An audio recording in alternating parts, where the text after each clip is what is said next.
বিশিষ্ট শিল্পপতি বেলায়েত খন্দকারের মেয়ে বিয়ের আগের দিন রাতে বাড়ি থেকে পালিয়েছে। কথাটি বাতাসের গতিতে ছড়িয়ে পড়েছে শহরে। বাড়ির সামনে ভিড় করেছে সাংবাদিকের দল। একপাশে দাঁড়িয়ে আছে পাত্রপক্ষের লোকজন। লজ্জায় মাথা তুলতে পারছে না খন্দকার বংশের কেউই। সাংবাদিকরা বারবার প্রশ্ন করেই যাচ্ছে, মেয়েকে কি মতের বিরুদ্ধে বিয়ে দিচ্ছিলেন খন্দকার সাহেব, নাকি মেয়ে প্রেমিকের সাথে পালিয়েছে? এত মানুষের ভিড় ঠেলে হলুদের সাজে একটি মেয়ে বাড়িতে ঢুকলো, খুব তাড়াহুড়ো করে। সাথে রয়েছে অতি সুদর্শন এক পুরুষ। সাংবাদিকদের মধ্যে কয়েকজন মেয়ে রিপোর্টার ইতিমধ্যে তার দিকে দৃষ্টি নিবদ্ধ করেছে। হাঁ হয়ে দেখে যাচ্ছে যুবকটিকে। যুবকটির সাথে থাকা মেয়েটি এক প্রকার ছুটে যায় বেলায়েত খন্দকারের কাছে, হাঁপাতে হাঁপাতে বলে, আব্বু, আমি এসেছি, বিশ্বাস করো আমি ইচ্ছে। মেয়েটির মুখ থেকে আর কোনো কথা বের হওয়ার সুযোগ পেল না। কেউ একজন সর্বশক্তি দিয়ে তার গালে কষিয়ে এক চড় বসিয়ে দিয়েছে। মেয়েটি গিয়ে ছিটকে পড়ল মাটিতে। পুরো দৃশ্য হতভম্ব নেত্রে দেখে যাচ্ছে সবাই। সাংবাদিকদের ক্যামেরায় বন্দী হচ্ছে অকপটে সবকিছু। মেয়েটি আবার উঠে দাঁড়ালো। ঠোঁটের কোণ থেকে রক্ত পড়া শুরু হয়ে গেছে। মেয়েকে দেখে সদর দরজা দিয়ে বেরিয়ে আসলো রুমানা খন্দকার, কিন্তু তার পা স্থির হলো স্বামীর বলা কথায়। তুমি যদি ওই মেয়ের দিকে এক পা বাড়াও তো আমি ভুলে যাব তোমার সাথে আদৌ আমার কোনো সম্পর্ক ছিল রোমা। এবার হু হু করে কেঁদে দিল ফিহা। চোখের পানি গড়িয়ে পড়ছে তার নেতিয়ে পড়া গাল বেয়ে। এক রাতে মেয়েটির এই করুণ অবস্থা দেখে আঁচলে মুখ চেপে কেঁদে উঠল রুমানা। ফিহা উদ্ভ্রান্তের ন্যায় আবারও বলতে শুরু করলো, আব্বু, বিশ্বাস করো আমি কারোর সাথে পালিয়ে যাইনি, আমাকে কিডন্যাপ করা হয়েছিল। ফিহার কথায় তীক্ষ্ণ দৃষ্টি নিক্ষেপ করলেন বেলায়েত খন্দকার। পাশে দাঁড়িয়ে থাকা লম্বা চওড়া সুদর্শন ছেলেটির দিকেও একবার তাকালো। ছেলেটি কেমন নীরব দর্শকের ন্যায় সবকিছু দেখে যাচ্ছে। তার চোখে মুখে বিরক্ত, রাগ, ভয় কিছুই দেখতে পাচ্ছেন না তিনি। উল্টো এত কিছুর মাঝে একধানে সে তাকিয়ে আছে নিজের হাতে থাকা মোবাইলটির দিকে। বেলায়েত খন্দকার কঠিন কণ্ঠে এক প্রকার ধমকের সুরে বললেন, তোমার কথায় কি প্রমাণ আছে যে তুমি পালিয়ে যাওনি? ফিহা এবার পাশ ফিরে তাকালো যেখানে দাঁড়িয়ে আছে যুবক। ফিহা তার সামনে গিয়ে বলল, আপনি তো আমাকে কথা দিয়েছেন বাসায় নেওয়ার পর বাবাকে সবকিছু খুলে বলবেন। আপনি আসলে ভুলে অন্য কেউ ভেবে আমাকে তুলে নিয়ে গিয়েছিলেন। এখানে আমার কোনো দোষ নেই। আপনি তো আমার হেল্পও করেছেন, নিজের ভুল বুঝতে পেরে আমায় বাসায় পৌঁছে দিয়ে এসেছেন। প্লিজ সব সত্য ঘটনা বাবাকে খুলে বলুন। কি সব বলছো ডার্লিং? কবে এরকম কথা হলো আমাদের মাঝে? প্রত্যয়ের কথায় যেন মাথায় আকাশ ভেঙে পড়ল ফিহা। ছেলেটি রাস্তায় তাকে আশ্বস্ত করেছে সবকিছু খুলে বলবে, তবে এখন মিথ্যা কেন বলছে? আপনি এমন করছেন কেন মিস্টার প্রত্যয়? আপনি তো সবকিছু বললেন, এখানে নিয়ে আসলেন, এখন মিথ্যা কেন বলছেন? প্লিজ এমন করবেন না। আপনার জন্য আমি চাই না আমার বাবার কোনো অসম্মান হোক। দয়া করে সত্যিটা বলুন। তুমি কেন মিথ্যা বলছো ফিহা? আমাদের এতদিনের সম্পর্ক তুমি অস্বীকার করছো? তোমার বাবার ভয়ে তো তুমি পালিয়েছিলে। আর তুমি তো আমায় বলেছো বাসায় গিয়ে বাবাকে তুমি জানাবে তুমি যাকে ভালোবাসো তাকে বিয়ে করতে যাচ্ছ। তুমি তার হাতে কাঠপুতলি নাও। ফিহা আবার জোরে শব্দ করে কেঁদে দিল। সে তার বাবাকে ভীষণ ভালোবাসে। তার বাবা তাকে পছন্দ না করলেও তার প্রতি মানুষটির বিশ্বাস ছিল, যা কিনা এই ছেলেটির জন্য ভেঙে চুরমার হয়ে গেছে। এই মুহূর্তে নিজেকে পৃথিবীর সবচেয়ে অসহায় মানুষ বলে মনে হচ্ছে তার। কেন তার সাজানো গোছানো জীবনে প্রত্যয় নামক ঝড় আসলো, সবকিছু লন্ডভন্ড করে দিল। ফিহার চোখ গেল দূরে দাঁড়িয়ে থাকা সাদাবের দিকে। মানুষটিকে দেখিয়ে ফিহার চোখ চকচক করে উঠল। এই মানুষটি হয়তো তাকে ফিরিয়ে দিবে না। ফিহা দৌড়ে গেল সাদাবের সামনে। সাদাবের এক হাত ধরে বলল, সাদাব, আপনি আমার কথা বিশ্বাস করুন প্লিজ। আমি এই লোকটার সাথে যাইনি, আমি তাকে এর আগে কখনো দেখিনি পর্যন্ত। বিশ্বাস করুন, আমাদের মাঝে কোনো সম্পর্ক নেই। উনি মিথ্যা কথা বলছেন। সাদাব তাকালো প্রত্যয়ের দিকে। প্রত্যয়ের মুখে বাঁকা হাসি বিদ্যমান। সে এক হাতে নিজের চুল ঠিক করতে ব্যস্ত। সাদাব রাগে নিজের হাত মুষ্টিবদ্ধ করে নিল। চোখ বুজে নিয়ে ভিতরে থাকা রাগটা দমানোর চেষ্টা করলো। মনে মনে বলল, তুই কাজটা ঠিক করিসনি প্রত্যয়, এর মূল্য তোকে দিতে হবে। ফিহার কান্নারত মুখের দিকে তাকিয়ে যেই না সাদাব কিছু বলতে যাবে, পেছন থেকে সাদাবের মা এক প্রকার চিৎকার করে উঠলেন। এক প্রকার তেড়ে এসে ফিহার হাত সাদাবের হাত থেকে ছাড়িয়ে নিয়ে তাকে ধাক্কা মেরে দিল। তাল সামলাতে না পেরে যখনই পড়ে যেতে নিবে, পিছন থেকে একজোড়া বলিষ্ঠ হাত তাকে আগলে নিল। ফিহা ভয়ে চোখ বন্ধ করে নিয়েছে। সাদাবের মায়ের মুখে যেন কথার খই ফুটেছে। তিনি বলেই চলেছে, বেহায়া মেয়ে মানুষ, এক ছেলের সাথে এক রাত কাটিয়ে এসে আবার আমার ছেলেকে ফসলানো হচ্ছে। আমার ছেলের সাথে ভালোবাসার নাটক করার কী দরকার ছিল? একজনে মন ভরে না নাকি? কজন লাগে তোর? নির্লজ্জ মেয়ে মানুষ, বাপ মা সঠিক শিক্ষা দিতে পারেনি, প্রেমিক নিয়ে পালিয়ে গিয়ে আবার এখন এই মুখ নিয়ে এখানে যাত্রাপালা করতে এসেছে। ওই মেয়ে, তোর মাঝে কি লজ্জার ছিটে ফোঁটাও নেই নাকি? আমার ছেলের থেকে দূরে থাক। ছেলের পছন্দ বলে বিয়েতে মত দিয়েছিলাম, দেখে তো বোঝাই যায়নি মেয়ের পেটে পেটে এত শয়তানি। ফিহা চোখ খুলে দেখলো নিজের অবস্থান, নিজেকে প্রত্যয়ের বাহুতে আবদ্ধ। শুধু একটা কথাই ধরা দিল মন মস্তিষ্কে, প্রতারক। নিজেকে ছাড়ানোর চেষ্টা করলো পুরো দমে, কিন্তু ছেলেটি শক্তির কাছে পেরে উঠলো না তার ছোটখাটো দেহটা। বাধ্য হয়ে রাগ মিশ্রিত কণ্ঠে বলে উঠল, ছাড়ুন বলছি, ছাড়ুন। আমাকে ধরার সাহস কি করে হয় আপনার? দূরে সরুন। প্রত্যয় হাসলো। কি অমায়িক ভাবে হাসে ছেলেটি। এই হাসিতে ঘায়েল হবে শত শত রমণী, তবে ফিহার কাছে এই হাসিটি বিষাক্ত লাগছে। এর থেকে বিদঘুটি কিছু হয়তো দেখেনি কখনো। সাদাবের মা সাদাবের হাত টেনে বলল, আর এক মুহূর্তও নয় এখানে। তোর জন্য এর থেকে সুন্দর ভালো ভদ্র মেয়ে খুঁজে এনে দিব। তোর ভাগ্য ভালো এরকম একটা মেয়েকে বিয়ে করার থেকে বেঁচে গেলি। সাদাবের চোখ মুখ লাল হয়ে এসেছে।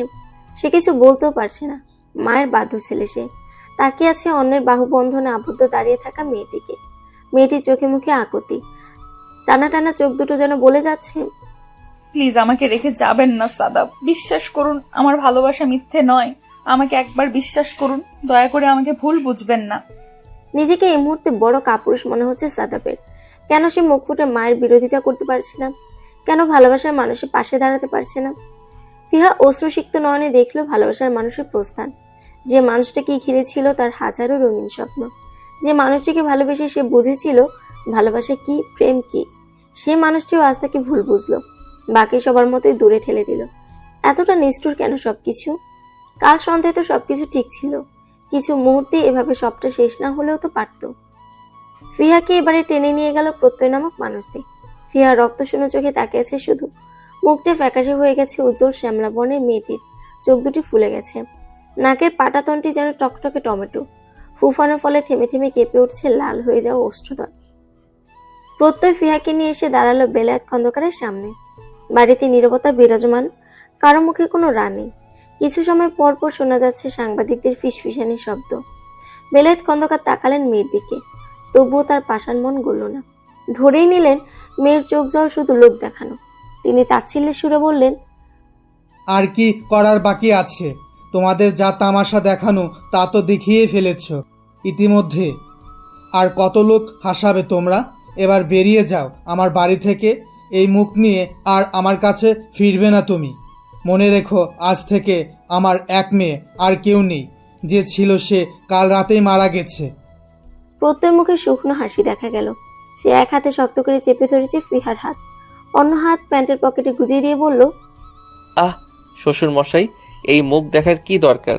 দরকার পড়লে প্লাস্টিক সার্জারি করে আপনার মেয়েকে আবার নতুন মুখ সমেত নিয়ে আসবো।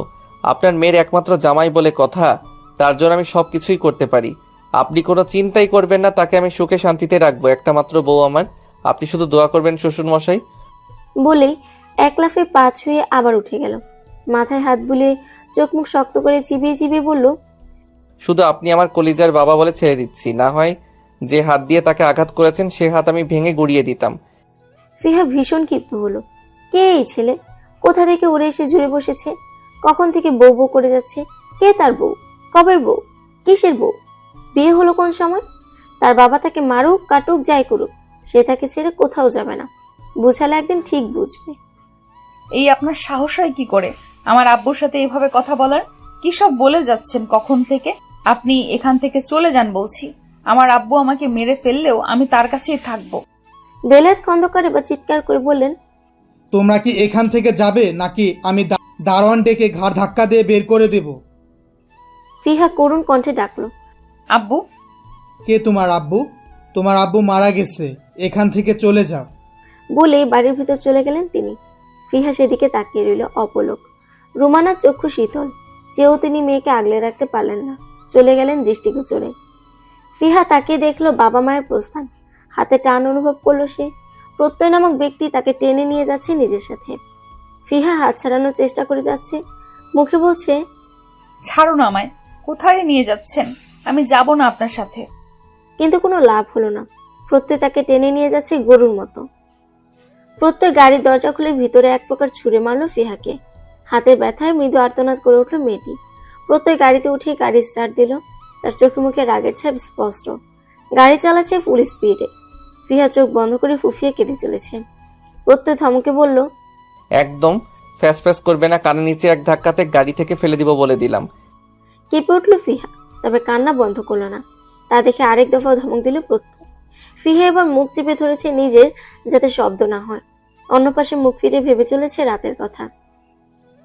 গায়ে হলুদের অনুষ্ঠান শেষে রুমে গিয়ে ফ্রেশ হওয়ার পর তার এক কাজিন এসে বলল নিচে সাদাব এসেছে তাকে দেখতে। সে না গেলে নাকি সাদাব উপরে উঠে আসবে। ফিহা সাত পাঁচ না ভেবে এক ছুটে গিয়েছিল প্রিয় মানুষটির কাছে। ফিহা সেই ভার্সিটির লাইফের প্রথম থেকে পছন্দ করত সাদাবকে। ছেলেটি ছিল ভার্সিটির সিনিয়র। তারা ভর্তি হওয়ার সময় গ্রাজুয়েট কমপ্লিট করে ফেলেছে। লম্বা চওড়া ফর্সা এক যুবক, যে কোনো নারীর মনে সহজে ধরা দেওয়ার মতো। ফিহা শুধু তার রূপের প্রেমে পড়েনি, ছেলেটির ব্যক্তিত্বও ছিল নজরকাড়া। ভার্সিটির ছাত্রদলীয় সবকিছুতে থাকতো সে। কারো কোনো অসুবিধা হলে সলভ করে দিত হাতের তড়িতে। সেই মানুষটির সাথে নিজে বিয়ে ঠিক হবে বিষয়টি সে কল্পনাও করতে পারেনি। ছেলে নিজে থেকে প্রস্তাব পাঠিয়েছে বাড়িতে। এত সহজে ভালোবাসার মানুষটিকে পেয়ে যাবে ভেবেই খুশিতে আত্মহারা হয়ে পড়েছিল তার অবচেতন মন। সেদিন সাদাবের সাথে দেখা করতে বাড়ির বাইরে গিয়েছিল ঠিকই, কিন্তু পরবর্তীতে নিজেকে আবিষ্কার করেছিল কারো রুমে তাকে বিছানায় রাখা হয়েছে। তবে বেঁধে রাখেনি, রুমও লক করা ছিল না। খুবই পরিপাটি একটা গুছানো ঘর। সেখানেই তার দেখা হয় প্রত্যয়ের সাথে। প্রত্যয় তার সাথে খারাপ কিছু করেনি। ফিহার কান্না করা দেখে সে বলেছিল সকালেই তাকে বাড়ি পৌঁছে দিবে আর নিজের ভুল স্বীকার করে নেবে। কিন্তু কিছুই ঘটল না। যে মানুষটির ব্যক্তিত্বের প্রেমে পড়েছিল সেই মানুষটিও তাকে একা করে চলে গেছে। নিজের বাবা মাও তাকে বিশ্বাস করেনি। তার পরবর্তী জীবনে কি হবে তাও সে জানে না। এরকম মূল্যহীন জীবনের দায় সে বয়ে বেড়াতে পারবে না। মনে মনে এক কঠিন সিদ্ধান্ত নিল ফিহা। একবার তাকালো ড্রাইভিং সিটে বসে থাকা মানুষটির দিকে, পরে চোখ বুজে প্রস্তুতি নিল গাড়ি থেকে ঝাঁপ দেওয়ার। যেই স্পিডে গাড়ি চলছে আর মেইন রোডে একবার নিচে পড়লে সব শেষ। যে ভাবনা সে কাজ। ফিহা জোরে প্রেস করলো দরজার লকের উপর, ঝাঁপ দিল বাহিরে। এত মরার শখ তোর? তোকে তো আমি নিজের হাতে খুন করব।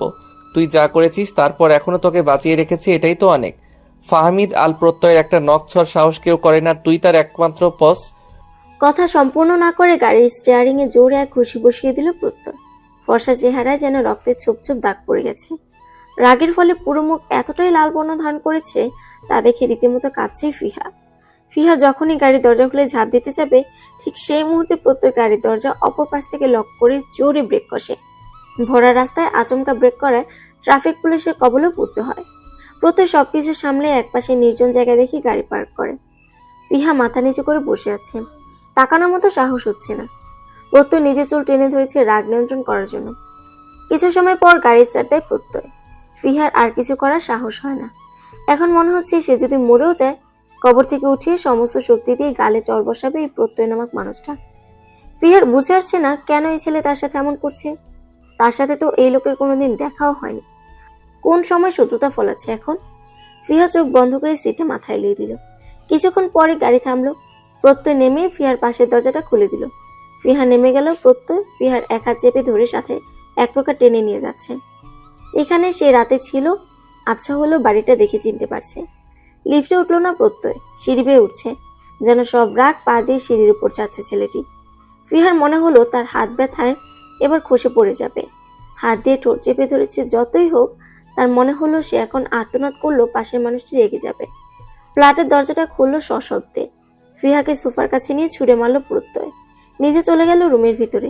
কিছু সময় পর হাতে শপিং ব্যাগ নিয়ে হাজির হয়। ব্যাগগুলো ফিহার দিকে এগিয়ে দিয়ে ভরাট পুরুষালী কণ্ঠে বলে, যাও গিয়ে রেডি হয়ে আসো। ফিহা তাকালো ব্যাগের দিক। ব্যাগের ভিতর বেনারসি শাড়ি আর প্রয়োজনীয় সবকিছু আছে। চোখ বড় বড় করে তাকালো ফিহা। ও বউ কেন সাজবে? নিজের উৎকণ্ঠা চেপে রাখতে না পেরে ফিহা চেঁচিয়ে বলে উঠল, আমি বউ কেন সাজবো? কি মতলব আপনার? প্রত্যয় শান্ত দৃষ্টি নিক্ষেপ করলো ওর উপর। এতে যেন মেয়েটি ভয়ে কুঁকড়ে গেল। তবুও নিজেকে স্বাভাবিক রাখার চেষ্টা চালিয়ে যাচ্ছে। তুমি কি আমার সাথে লিভ ইনে থাকতে চাচ্ছ ফিহা? আমার কিন্তু কোনো সমস্যা নেই। প্রত্যয় কথাটি বলে বাঁকা হাসলো। ফিহা অসহায় দৃষ্টিতে তাকিয়ে আছে। ছেলেটির কি মাথায় কোনো সমস্যা আছে নাকি? অসভ্যের মতো কি সব বলে যাচ্ছে। আমি আপনার মতো লোকের সাথে কোনোভাবেই থাকতে চাই না। আমাকে যেতে দিন, বাসায় যাব আমি। ফেরত পাঠানোর জন্য নিয়ে আসিনি তোমায়। বেশি কথা না বলে রেডি হয়ে এসো। আমাকে রাগিয়ে দিবে না, এর পরিণাম ভালো হবে না বলে দিচ্ছি। যদি সোজা কথায় রাজি না হও তো এমন কিছু করবো যাতে তুমি বিয়ে করতে বাধ্য হও। আমি মরে গেলেও আপনাকে বিয়ে করব না। আমি সাদাফকে ভালোবাসি, অন্য কাউকে বিয়ে করতে পারবো না আমি। প্রত্যয় একটানে ফিহাকে নিজের কাছে নিয়ে আসে, নিজের ওষ্ঠদর দিয়ে চেপে ধরে ফিহার ফিনফিনে পাতলা ঠোঁট। ফিহা হতভম্ব হয়ে যায়। কি হয়েছে বুঝতে ওর কিছু সময় ব্যয় করতে হয়। নিজেকে ছাড়ানোর জন্য ফিহা নিজের হাত পা ছুটাতে থাকে, এলোপাথারি কিলখুশি মারতে থাকে প্রত্যয়ের বুকে। তবুও মানুষটিকে এক চুল পরিমাণও সরাতে পারেনি সে। বেশ সময় পর প্রত্যয় এক প্রকার ছুঁড়ে দূরে ফেলে দেয় ফিহাকে। ফিহার চোখ থেকে অনবরত পানি পড়ছে। প্রত্যয় কিছু সময় পর শক্ত কণ্ঠে বলে, আর কোনোদিন যদি আমার সামনে অন্য কাউকে ভালোবাসার কথা মুখেও আনার চেষ্টা করিস তো এখানে মেরে পুঁতে দিব। ফিহা কান্না ভেজা কণ্ঠে ফুফিয়ে বলে, আপনি একটা নিকৃষ্ট লোক, আপনার মুখও দেখতে চাই না আমি। শুধু মুখ কেন বেবি, তোমাকে তো আরো অনেক কিছুই দেখতে হবে। বলেই চোখ টিপ মারে। ফিহা কান্না করতে করতে হিচকি তুলে ফেলেছে। প্রত্যয়ের কপালে শুকনো ভাঁজ পড়ে। বিয়ে করে বাসর করতে চাও নাকি বিয়ের আগে? একটা চুমোতে মনে হয় কোনো কাজ হয়নি। বিয়ে করা পর্যন্ত ওয়েট করতে পারছো না বুঝি ফিহু বেবি? আগে আগে সব করার ইচ্ছে থাকলে মুখ ফুটেও তো বলতে পারো। এভাবে কান্না করে আদায় করার কি আছে? আমি বিয়ে করব না, প্লিজ আমাকে যেতে দিন। প্রত্যয় মুখ দিয়ে চমলক শব্দ করে। ফিহার দিকে তাকিয়ে বলে, ফিহা দেখো, আমাকে রাগাবে না। যদি 5 মিনিটের মধ্যে রেডি না হও তো নিজ হাতে পরিয়ে দিব। এটা যে আমি করতে পারবো আশা করি এটা এতক্ষণে বুঝে গেছো। এখন সিদ্ধান্ত নাও, নিজে পড়বে নাকি আমার হাতে? ফিহা রেগে বলে ওঠে, বললাম না পারবো না। কোনো বিয়ে টিয়ে করবো না আমি। তোর মতো খারাপ লোকের কোনো কথাই শুনবো না আমি। ফিহা, প্রত্যয়ের এত জোরে ডাক দেওয়াটা যেন অন্তরাত্মা কাঁপিয়ে দিয়েছে ফিহার। তবুও সে নড়ল না। কান্না করতে করতে উজ্জ্বল শ্যামলা ত্বকের উপর পানির ছাপ পড়ে গেছে। চোখ দুটো ফুলে গেছে, পাতলা ঠোঁটগুলো সমান তালে কাঁপছে। নাক ডগা রক্ত জবানে বর্ণ ধারণ করেছে। প্রত্যয় হাত মুষ্টিবদ্ধ করলো, নিজেকে যথাসম্ভব শান্ত করে নরম কণ্ঠে বলল, ফিহা, সাদাব যদি তোমায় সত্যি সত্যি ভালোবাসতো তো আমি কখনো এমন কাজ করতাম না। যদি সে তোমায় ভালোবাসতো তাহলে আজ তোমাকে ওভাবে রেখে চলে যেত না। তোমার সিদ্ধান্ত শোনার আশায় আমি বসে থাকবো না। মাত্র 20 মিনিট সময় দিচ্ছি, এর মধ্যে তৈরি হয়ে আসবে। না হয় সত্যি খারাপ কিছু ঘটে যাবে আজকে। সবকিছু বাদ দিয়ে নিজের কথা ভাবো। ফিহা ধীর পায়ে হেঁটে যায় রুমের দিকে। তার পা টলছে। তার চিন্তা করার শক্তি লোপ পেয়েছে। ফিহা সত্যি সাদাবকে ভালোবাসে। মানুষটির এভাবে প্রত্যাখ্যান সে মেনে নিতে পারেনি। মনের কোণে কোথাও একটা খচখচ করছিল। প্রত্যয়বেলা কথাটা যেন খুব গভীরভাবে কানে এসে বাড়ি খেল। যদি তুমি ভালোবাসতো তো ছেড়ে চলে যেত না। তবে কি সবকিছুই মিথ্যা ছিল? সাদাব তাকে ভালোবাসে না? তার অনুভূতিগুলো যে এই একটা মানুষের নামে উৎসর্গ করেছিল, সে মানুষটা তাকে অবিশ্বাস করলো। জনসম্মুখে একবার হাত ধরার সাহস করলো না। এতটা ঠুনকো ছিল ওর বিশ্বাস। ভালোবাসা তো টিকে থাকে বিশ্বাসে। তবে কি ভালোবাসাটাই ছিল না কোনোদিন? ফিহা চিন্তায় ডুব দিয়ে এলোমেলো হাতে শাড়ি পরেছে। কোনো রকম পেঁচিয়ে বেরিয়ে আসে রুম থেকে। কাঁধ থেকে একটু লম্বা চুলগুলো ছড়িয়ে ছিটিয়ে আছে। চোখে মুখে বিষণ্ণতার ছাপ। প্রত্যয় দেখলো বিরহে ভেঙে পড়া এক নারীকে। বিধ্বস্ত মুখশ্রীর এ নারীর পুরোটা জুড়ে আছে এক অদ্ভুত মায়া। প্রত্যয় চোখ সরিয়ে নেয় সহসা। চায় না জড়াতে এমন কিছুতে যা তার নয়। তার হয়েছে অন্য কারোর। এ যে ভীষণ রকম যন্ত্রণা। ফিহা চুপচাপ এসে দাঁড়ালো প্রত্যয়ের সামনে। প্রত্যয় আবারও আপাতমস্তক দেখলো মেয়েটিকে। বুক ভরে এক দীর্ঘশ্বাস ছাড়ল সে। ফিহাকে সাথে করে নিয়ে বের হলো আবার। গাড়ি চলছে তার আপন গতিতে। ফিহার সিল্কি চুলগুলো উড়ে যাচ্ছে তাল মিলিয়ে। মুখে নেই কোনো প্রসাধনীর ছোঁয়া। সদ্য ফোটা একটি শিশির ভেজা পদ্মের মতো লাগছে মেয়েটিকে। কারো অবাধ্য চক্ষু বারবার অমান্য করছে সব বাধা বিপত্তি। মেরুন রঙের শাড়িতে মেয়েটির সৌন্দর্য কেন এত বৃদ্ধি পেল?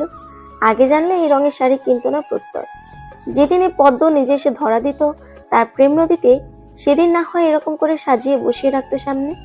দেখতো চোখ ভরা মুগ্ধতা নেই। আজ সে অন্য করার জন্য আকাশ সমান স্বপ্ন বুনেছে। মন প্রাণ ওই ব্যক্তিটাকে দিয়ে অনিচ্ছায় অবহেলায় একরাশ ঘৃণা নিয়ে তাকে গ্রহণ করেছে।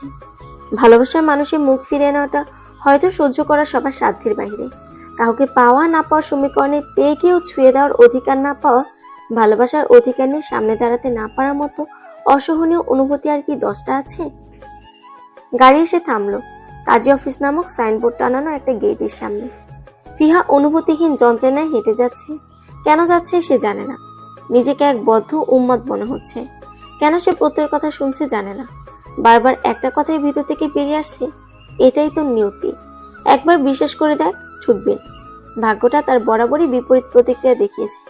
তারপরও আছে ভাগ্য পরীক্ষা করতে জীবনের সবচেয়ে বড় একটা ধাপে পা দিতে এসেছে। কাজী অফিসের ভিতরে ঢুকলো দুজন। ফিহা তখন মৃদু কাপা কণ্ঠে বলল, বাবা মায়ের অনুমতি ছাড়া বিয়ে করাটা কতটা যুক্তিযুক্ত প্রত্যয়?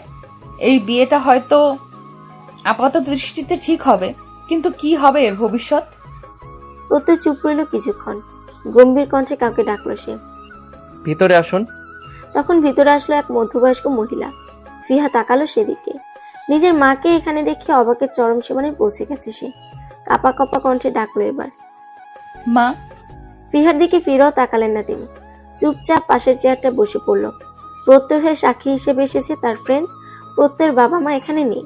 ফিহা শুধু অপলক তাকিয়ে আছে তার মায়ের দিকে। কাজী সাহেব সব কাজ শেষ করে সাইন করার জন্য রেজিস্ট্রি পেপার এগিয়ে দিল ফিহার দিকে। ফিহার হাত কাঁপছে অনবরত, কোনোভাবেই ধাতস্থ করতে পারছে না। পরপর গড়িয়ে পড়ল কয়েক ফোঁটা অশ্রু। ফিহার মা শান্ত কণ্ঠে বললেন, সাইন কর ফিহা। ফিহা তাকালো তার মায়ের দিকে। পৃথিবীতে এই একটা মানুষই তাকে সবচেয়ে বেশি ভালোবাসে, ভরসা করে। মা ছাড়া ফিহার দুনিয়া যেন শূন্য। মা ছাড়া বাড়ির বাকি সদস্য কখনো তাকে ভালোভাবে গ্রহণ করেনি। নিজের বাবাও কোনোদিন স্নেহের হাত বাড়িয়ে বলেনি, মা এত চিন্তা কিসের, তোর বাবা আছে তো। ভালোবাসা নামক জিনিসটা খুবই কম আছে ওর জীবনে। ফিহার দৃষ্টি অনুসরণ করলেন রুমানা। চোখ দিয়ে আশ্বস্ত করলেন মেয়েকে। ইশারা করলেন সাইন করার জন্য। ফিহা মন্ত্রমুগ্ধের ন্যায় কলম চালালো কাজটায়। প্রত্যয় সাইন করে দিল ফটাফট। বিবাহ সম্পূর্ণ হলো 3 কবুল বলার মাধ্যমে। ফিহা তার মাকে জড়িয়ে ধরে বসে আছে শক্ত করে। মনে হচ্ছে ছেড়ে দিলে বুঝি তার মা হারিয়ে যাবে অনেক দূরে। প্রত্যয় নিজের বন্ধুর সাথে একটু বাহিরে যায়। রুমের বাহিরে বেঞ্চে বসে আছে ফিহা আর রুমানা। রুমানা ফিহার মাথায় হাত রেখে বললেন, জানি তোর মনে অনেক প্রশ্ন জমেছে, কেন এত কিছু হলো, তোর সাথে কেন হলো, আমি এখানে কেন আসলাম, প্রত্যেক কেনই বা তোর সাথে এমন করেছে। সবকিছুর উত্তর সময় হলে পেয়ে যাবে। মা হিসেবে তোর খারাপ চাই না আমি। মনে রাখবি, পৃথিবীতে তুই আমার জন্য সবচেয়ে বেশি গুরুত্বপূর্ণ ফিহা, পরে বাকিরা। আমি শুধু তোর জন্যই বেঁচে আছি। আমার মেয়ে যেন পৃথিবীর সর্বোচ্চ সুখ পায়, সেজন্যই আজ আমি এখানে এসেছি। তুই অনেক ভালো থাকবি মা। প্রত্যয় অনেক ভালো ছেলে। আমি জানি তোর মনে কি চলছে। ভালোবাসাটা অন্যায় না মা। ভুল মানুষকে ভালোবাসাটা নিজের জন্য ক্ষতিকর। প্রত্যয়কে আমি বলছি বলে তোকে মেনে নিতে হবে না। তুই নিজে ওর সাথে থেকে নিজে থেকে উপলব্ধি কর মানুষটা কেমন। বাহিরের দিক দিয়ে বিচার না করে ওর মনটাকে চিনতে শিখ। ওকে বোঝার চেষ্টা কর। এইটুকুই বলবো। বলবো না সবকিছু ইচ্ছের বিরুদ্ধে মেনে নে। তবে আমার বিশ্বাস তোরা দুজন দুজনের জন্য পারফেক্ট। ভালোবাসা দ্বিতীয়বারও আসে যদি পাশের মানুষটি মন মতো হয়।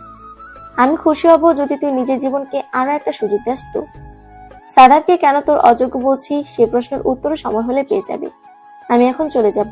তুই এখন থেকে প্রত্যেক দায়িত্ব ওর অর্ধাঙ্গিনী, কথাটা মনে রাখবি। নিজের ভালো নিজেকেই দেখতে হবে। এখন অনেক দিক দিয়ে তোর নিজেকে স্বার্থপর মনে হতে পারে, তবে মনে রাখবি কিছু কিছু ক্ষেত্রে নিজের জন্য হলেও স্বার্থপর হতে হয়। সময় কঠিন একটা সত্য যা মানুষের জীবনের মোড় অনেক দিকেই ঘুরিয়ে দিতে পারে। মনে রাখবি তোর মা সবসময় তোর পাশে ছিল, থাকবে। আমি আমার ফিহাকে বিশ্বাস করি, সে আমার বেস্ট বাচ্চা। ফিহা শক্ত হাতে নিজের মাকে জড়িয়ে ধরল। রুমানা ভেজা চোখে মেয়ের মুখে হাত বুলে উঠে দাঁড়ালেন। তাকে যে যেতেই হবে। পিছুটান জিনিসটা বড্ড অবাধ্য। প্রত্যয় ফ্রেন্ড চলে গেছে।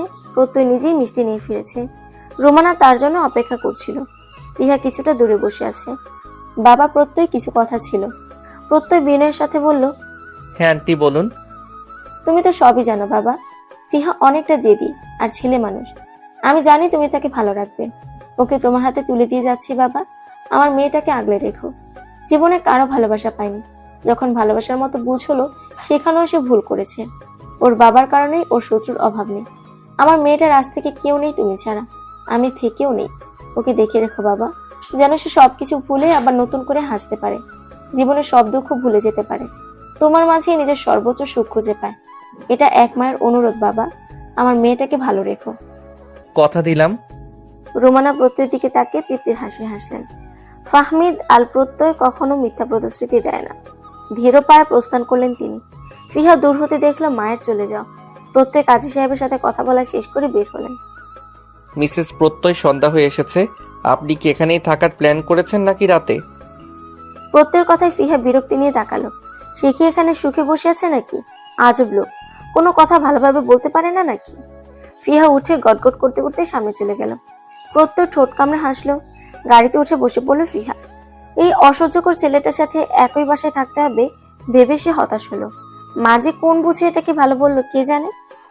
প্রত্যয় গাড়িতে উঠে ফিহার উপর ঝুঁকে গেল। ফিহার চোখ গরম করে তাকায়। প্রত্যয় ফিহার কানের কাছে ফিসফিস করে বলে, তোমার এই রেগে টমেটো হয়ে যাওয়ার রূপটা আমার বেশি পছন্দ।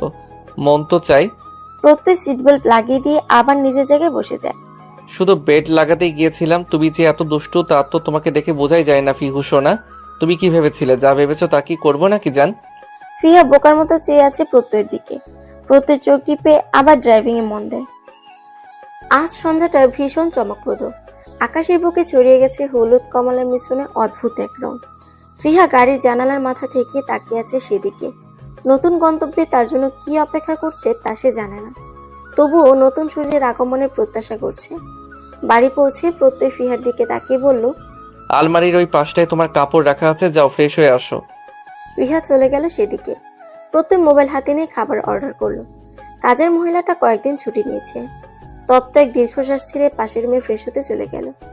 ভালোবাসার মানুষকে অতি কাছে পেয়েও যখন অনুভূতি প্রকাশ করা যায় না, মন ভরে তার সাথে কথা বলা যায় না, মুগ্ধতা নিয়ে তাকানোর অধিকার থাকে না, তার মতো নিদারুণ যন্ত্রণা আর কি হতে পারে। ফিহা হলদে রঙের একটা থ্রি পিস পরে বসে আছে। পিঠে ছড়িয়ে আছে তার অর্ধভেজা ছোট ছোট চুল। তার মতো শ্যামলা গড়নের মেয়েকে কেন এত কাঠখড় পুড়িয়ে বিয়ে করলো প্রত্যয় নামক মানুষটা? কি এত প্রয়োজন পড়লো তার? পুরুষ প্রেমে পড়ে নারীর দীঘল কালো চুলে, মায়া ভরা চোখ, ফর্সা গড়নে তার গুণে।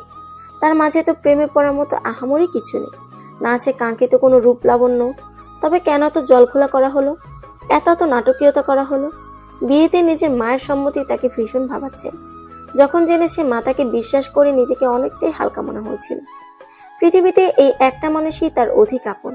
ছোট থেকে বুঝতে শিখেছে তার এত বড় পরিবারে তার অবস্থান খুবই ঠুনকো। বাবা নামক মানুষটা কখনো স্নেহের হাত বাড়িয়ে দেয়নি। ছোট ভাই বোন দুটিও কখনো তাকে আপন ভাবেনি।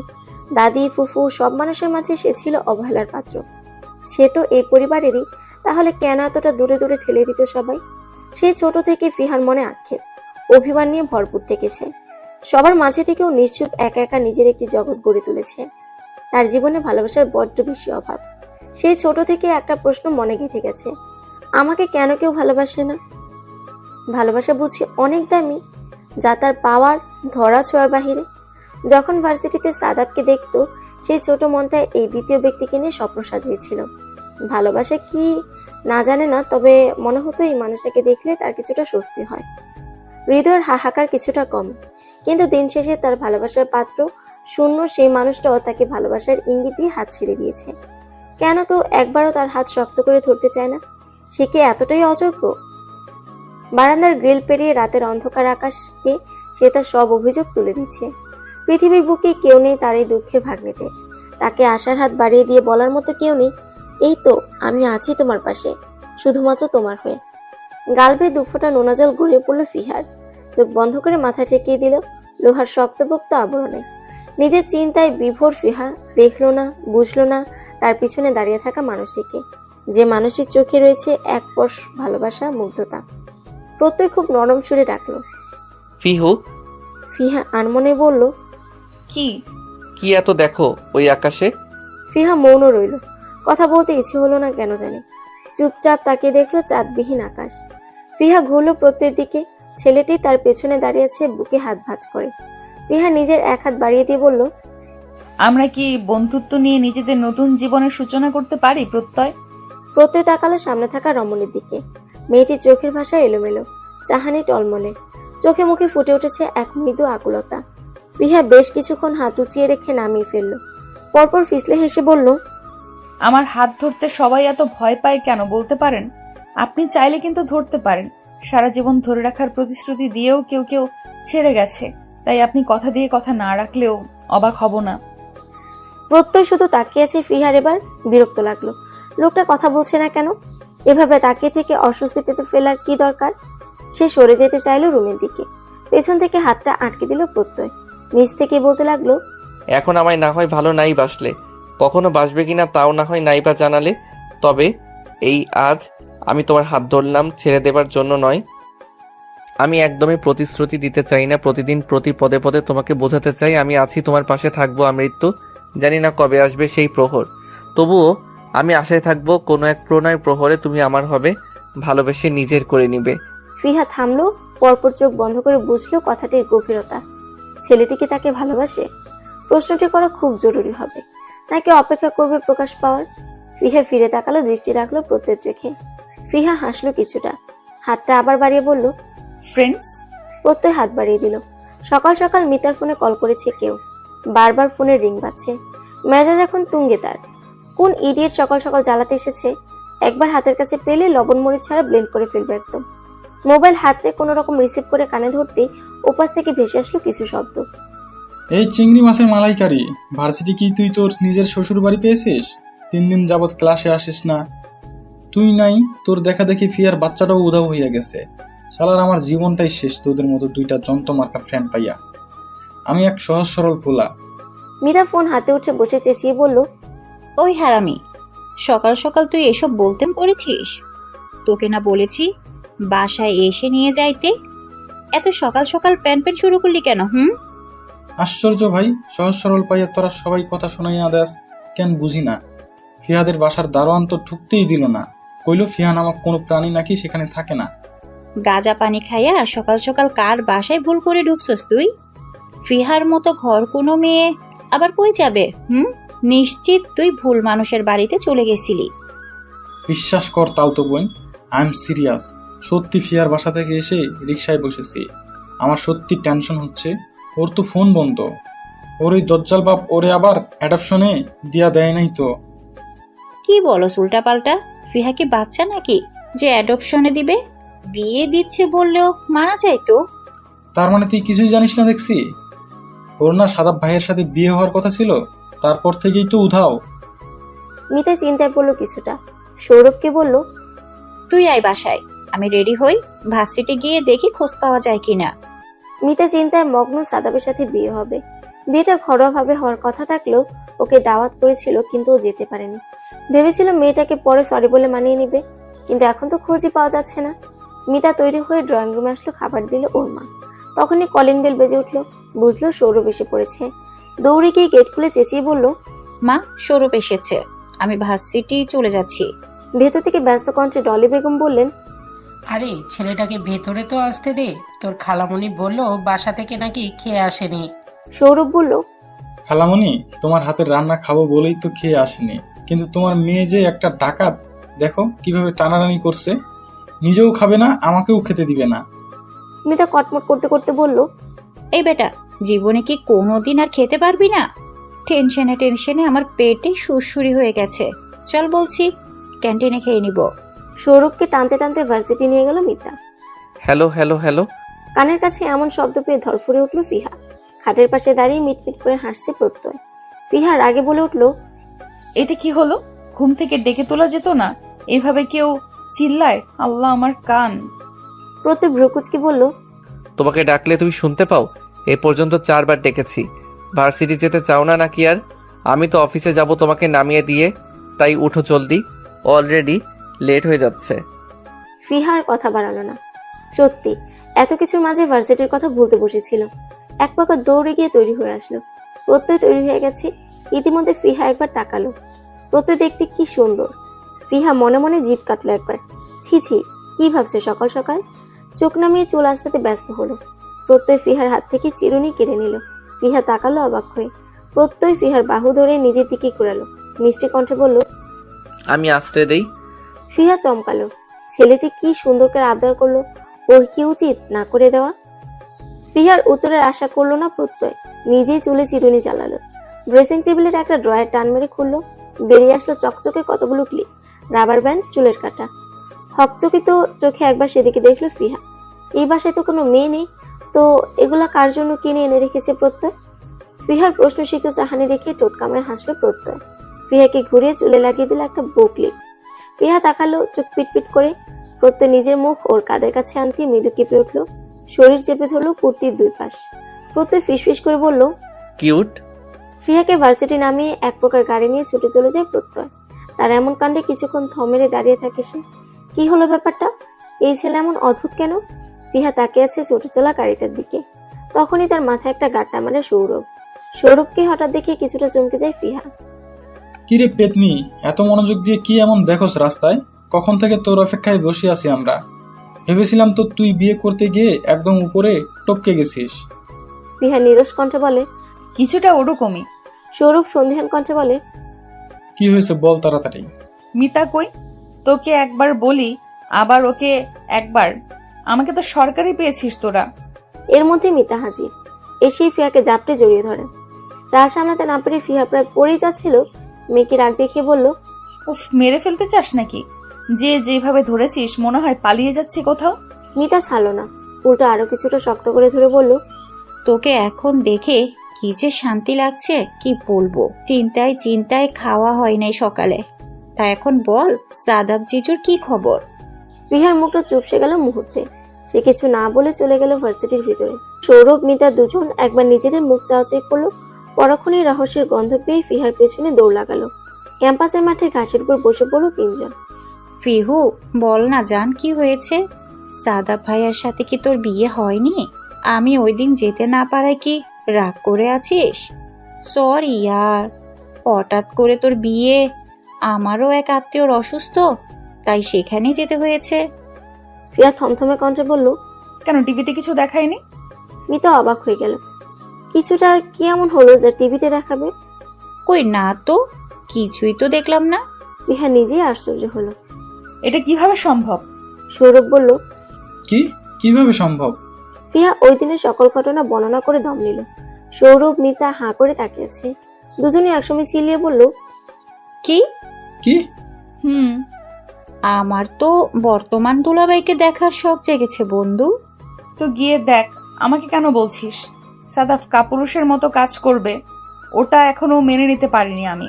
কিছু কিছু মানুষ দুনিয়ার সামনে ভালো মানুষ সাজে, মহৎ সাজে, কঠিন সময় ঠিক সুযোগ বুঝে হাত ছেড়ে দেয়। ফিহার কথায় মিতার খারাপ লাগলো। মেয়েটা সত্যি পছন্দ করতো সাদাব ভাইকে, আর মানুষটা কিনা। তোর এই বিয়ের কাহিনী শুনে আমার এখন হাত পা ছুড়ে কাঁদতে মন চাচ্ছে বোন। সৌরভের কথায় তেতে উঠলো ফিহা।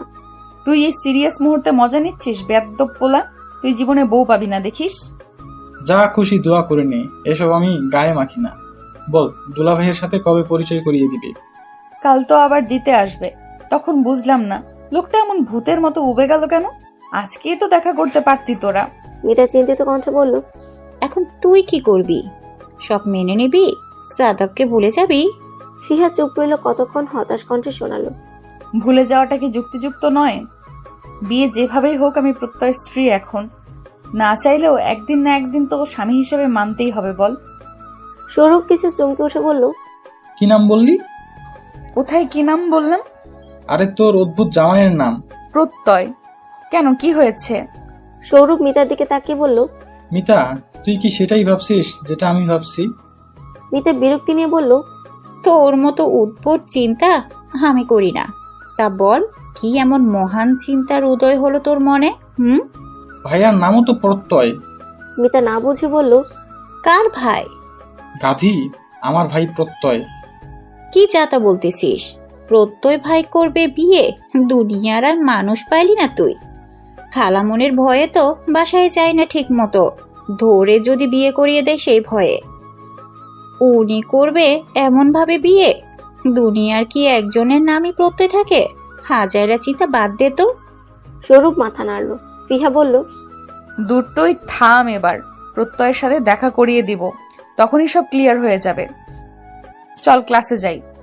সেদিন ফিহাকে বাসায় নামিয়ে দিয়ে প্রত্যয় আবার চলে গেছে। একা বাসায় বসে বসে বিরক্ত হচ্ছে ফিহা। প্রত্যয়ের বিষয়ে তো কিছুই জানে না। সে তার মা, বাবা, ভাই, বোন সবাইকে না জানিয়ে বিয়ে করলো কেন? নাকি তার কেউই নেই? রাত 9টা অলসভাবে কেটেছে ফিহার পুরোটা বিকাল সন্ধ্যা। নিজের জীবনে হিসাব মেলাতে ব্যস্ত সে। হঠাৎ কলিং বেল বেজে উঠে কিছুটা চমকালো। কে আসলো? প্রত্যয়ের কাছে তো চাবি আছে। তাহলে ফিহা উঠে দরজার কাছে গেল। কাপা কণ্ঠে জিজ্ঞেস করলো। কে কে? আমি। কণ্ঠটা চিনতেই কিছুটা অসুবিধা হলো। আন্দাজে বলে উঠলো। প্রত্যয়। ফিহা দরজা খুলে পাশে দাঁড়ালো। প্রত্যয় কপালের ঘাম মুছে ভেতরে ঢুকলো। তাকে ভীষণ ক্লান্ত মনে হলো ফিহা। গায়ের শার্ট লেপটে আছে ঘামে, কপালে ছড়িয়ে আছে এলোমেলো চুল। ফিহা চোখ সরিয়ে নিল সহসা। ভেতরে গিয়ে ফ্রিজ থেকে ঠান্ডা পানি নিয়ে আসলো। প্রত্যয় সোফায় গায়ে এলিয়ে দিল। প্রত্যয় দিকে ফিহা গ্লাস বাড়িয়ে দিল। প্রত্যয় মুখের সামনে ধরে রাখা গ্লাসটা দেখে সেদিকে তাকালো। মুখে হালকা হাসি ঝুলিয়ে দাঁড়িয়ে আছে ফিহা। ঠান্ডা বাষ্পে কাচের গ্লাস ধোঁয়াশা হয়ে আসছে, কিছু পানি পড়ছে গ্লাসের প্রাচীর ঘেঁষে। প্রত্যয় হাত বাড়িয়ে নিল, তৃপ্তি সহকারে পানি খেলো। পুরোটা সময় তাকিয়েছিল ফিহা। প্রত্যয় হাসি মুখে বলল, বা আমার উপর দরদ দেখাচ্ছ যে হঠাৎ, কি ব্যাপার ম্যাডাম? ফিহা আবারও হাসলো। গ্লাস নিয়ে যাওয়ার সময় বলল, বন্ধুর জন্য এতটুকু করতেই পারি আমি। সময় যেন এক অদৃশ্য রেখা, কত দ্রুত পেরিয়ে যায় তা বোঝাই যায় না। মনে হয় এই চোখ বুঝলাম, সেকেন্ডে সকাল হয়ে গেল। ফিহা প্রত্যয়ের সম্পর্কে সুতো বুনতে শুরু করেছে। 1 মাস কেটে গেল। দুজন মানুষ একই ছাদের নিচে থাকছে, সকাল সন্ধ্যা রাত একে অপরের সাথে কথা বলছে।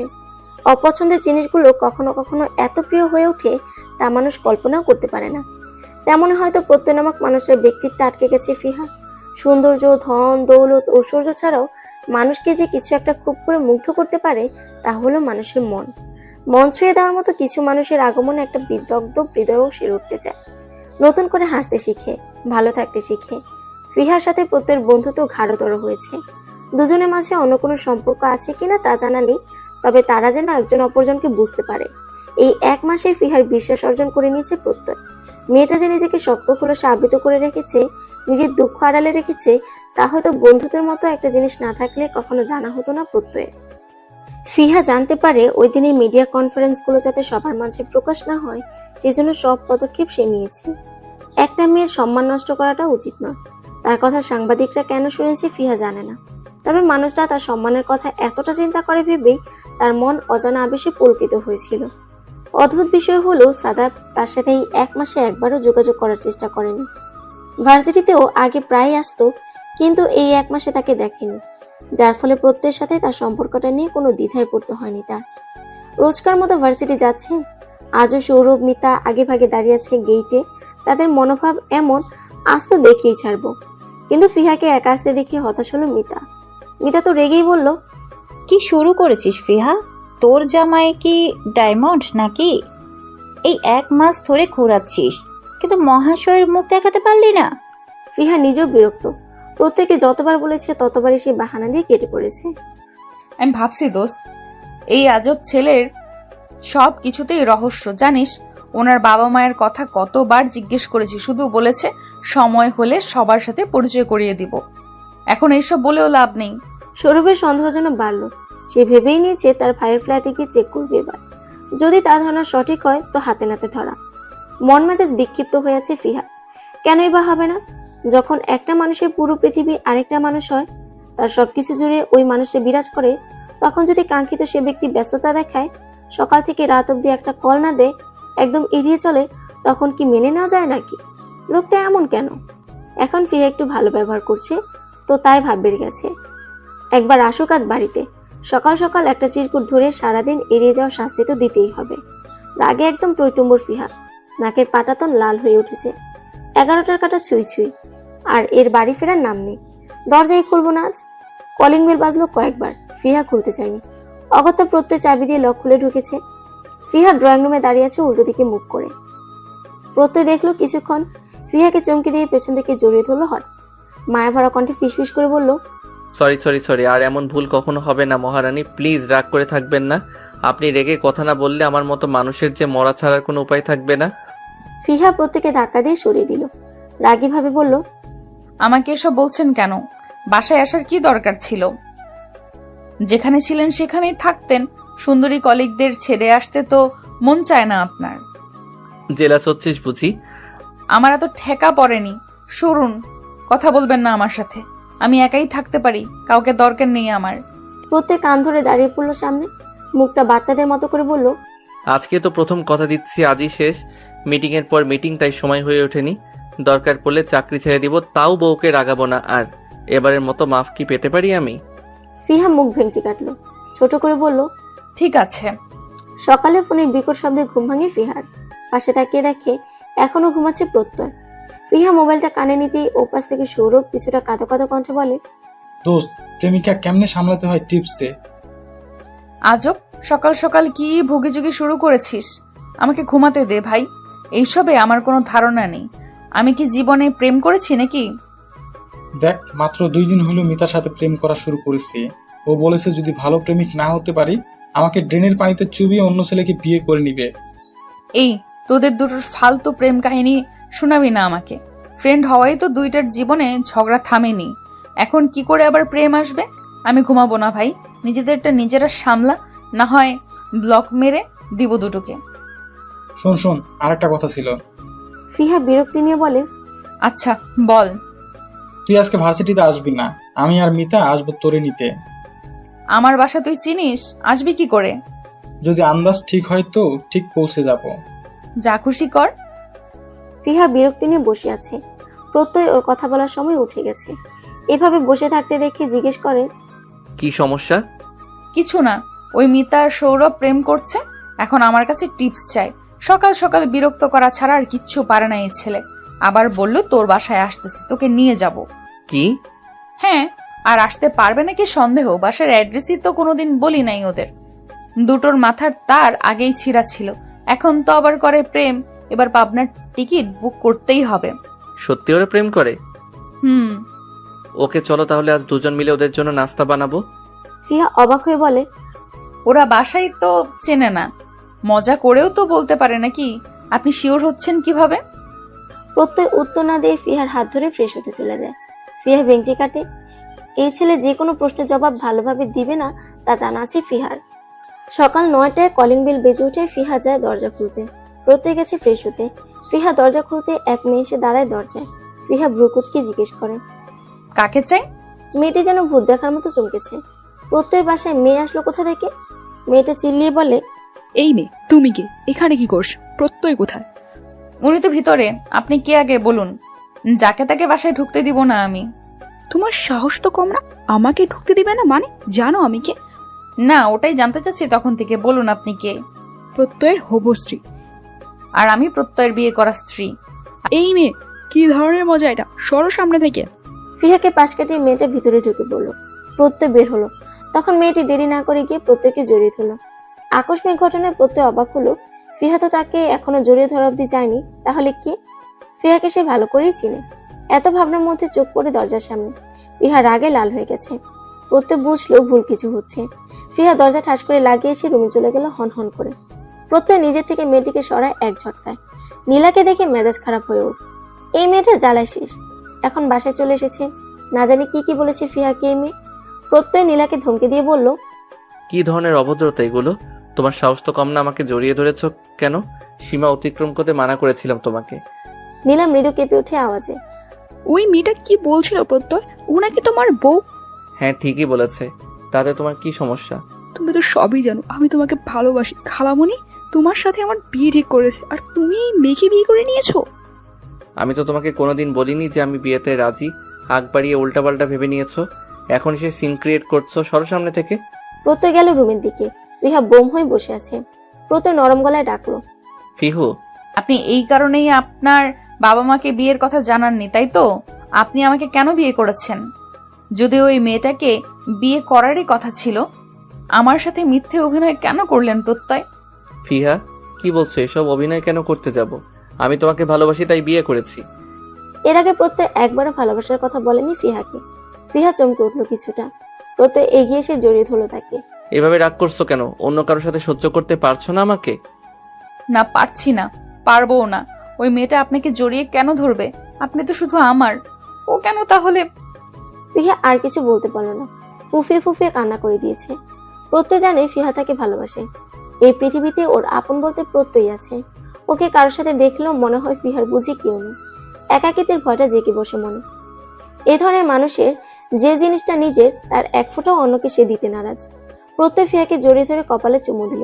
ফিসফিস করে বলল, বউ আমার এইভাবে কাঁদলে কিন্তু আমার এখনই প্রেম প্রেম পেয়ে যাবে, পরে কিন্তু আর বাধা দিতে পারবে না। এত কিছুর মাঝে দরজা লক করতে ভুলে গেছে ফিহা।